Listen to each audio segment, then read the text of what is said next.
Hello again, it's Lock Noob, and here we have a pair of not handcuffs but master lock street cuffs. These are like handcuffs, but so you can attach a, I don't know, motorcycle, push bike, e-scooter, whatever you want really, to a pole, frame, hasp, whatever you like. So one of these cuffs will go round whatever you want to fix your bike to, and the other one will probably go round the frame of your bike or scooter. So I got these for an absolute bargain. They're normally somewhere between £65 and £90 these days, and one of these locks was just rotated way too far around. So I fixed it by filing off the nose of one of these keys so that I could actually just turn the whole locking mechanism back. Otherwise, it normally gets stopped by one position where you open the lock up like this. So you put the key in, it's a tubular lock, turn it a single position, then this opens up. Now you might be thinking, can this be shimmed?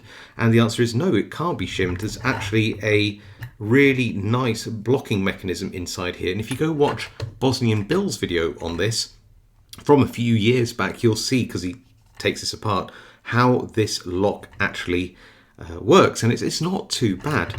What's the locking mechanism here? Well, the locking mechanism is a tubular lock. This remains completely open unless you press this button in which case it locks. You'll see there it has 10 pin positions, but only 1, 2, 3, 4, 5, 6 active pins. The other positions don't seem to do anything. They're like dummy pins, which is really strange. Now it does stop nearly all tubular lock impressioning tools from working on this, which is something, but it does mean that you actually have one less pin than even a standard tubular lock to pick if you're going to pick this, and you'll need to pick it one position to open the lock, which isn't great. So I think these are actually pretty secure in terms of, you know, physical strength, but maybe the lock is probably its weak point. But yeah, these are pretty cool, I have to say, and maybe in a pinch I'd even consider using them.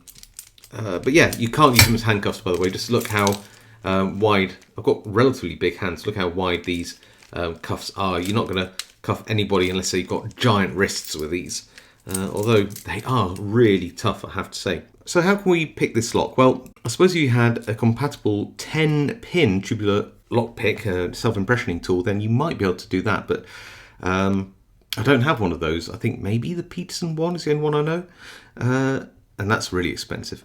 You can't center tension. This centerpiece does not turn, so you have to tension off the bottom ring, and I actually have a tool for that. This is the Sparrow's goat wrench, and I actually designed that, so which is really cool. And you can use that little foot to just pick off the inner ring just down here like that. So I'm going to use one cuff to rest on like that. I'm going to pop in my tensioning tool and get that aligned just right, making sure that I keep the tool sort of just centered nicely so it applies tension but doesn't sort of torque itself out. Then I can use a broken pick and we can go round. So pin 1,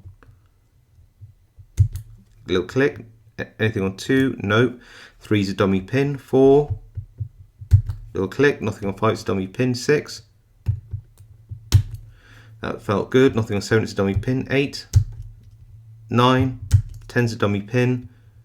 Just try the tops of these pins again. As I go round, but it feels like we're pretty much there actually. So I just need to make sure that if I feel that this is good, which I think it is, then what I can do is I can just gently turn the tool. Yeah, I think we're good. I think we're there. Just turn this tool one position and we have the open. There we go. So that, or however, means while we got the cuff open, we can't lock this, which is where filing down the nose off one of the keys, if you ever buy one of these, is really useful if you are lock picking this. So you can go in like this and just turn it back a position like that, then it'll lock. And they can use the other key to open it like that, and it'll go back to working like normal. So as you can see, if you have the right tools, these are very easy to lockpick. But as far as their physical security are concerned, I really like these. I think they're quite novel. I don't know how well they'll hold up to like a grinder attack. I see a lot of that about these days. I live in a big city, so yeah. But probably no worse than a lot of D-locks, and they are kind of cool, I have to say. So yeah, that's the Master Lock Street Cuffs. Pretty cool, but maybe not the best locks. I just wish they had something a little bit nicer in there, like, you know, some kind of alloy. Alright, look, if you enjoyed that video, please leave a like. If you haven't subscribed, you want to see more content like this, and hit that subscription. If you really think I deserve it, then obviously that notification bell. It all really helps my channel out. I really appreciate it. If you've got any comments about this lock, please leave them below. I do read them all and reply to as many as I can. Otherwise, stay safe, happy picking, and I will see you all next time. Oh, and do go check out Bossy and Bill's video on this if you want to see more about the inner workings of this lock.